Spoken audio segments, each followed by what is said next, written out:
नमस्ते दोस्तों, आपका स्वागत है।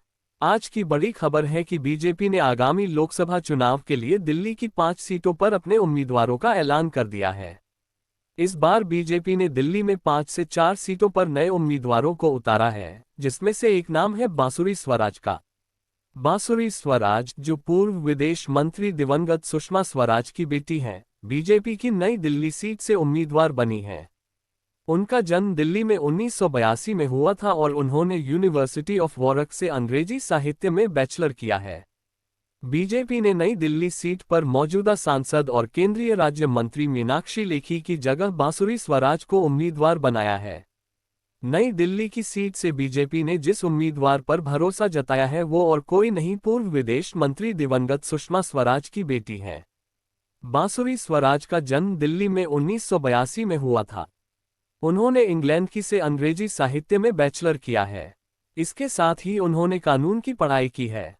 उन्होंने अपनी लॉ की डिग्री लंदन के बीपीपी लॉ स्कूल से हासिल की। लोकसभा चुनाव 2024 के लिए भाजपा ने उम्मीदवारों की पहली सूची की घोषणा कर दी है, जिसके बाद से ही विपक्षी पार्टियां लगातार भाजपा पर हमलावर हैं। लोकसभा चुनाव 2024 के लिए भाजपा ने उम्मीदवारों की पहली सूची की घोषणा कर दी है, जिसके बाद से ही विपक्षी पार्टियां लगातार भाजपा पर हमलावर हैं। अब आम आदमी पार्टी ने नई दिल्ली लोकसभा सीट से पूर्व केंद्रीय मंत्री सुषमा स्वराज की बेटी बांसुरी स्वराज को टिकट देने को लेकर बीजेपी पर निशाना साधा है।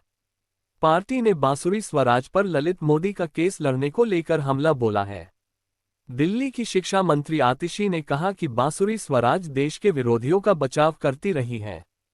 आतिशी ने कहा, बीजेपी ने नई दिल्ली से एक ऐसे उम्मीदवार को टिकट दिया है जो बार बार देश हित के खिलाफ कोर्ट में खड़ी रही।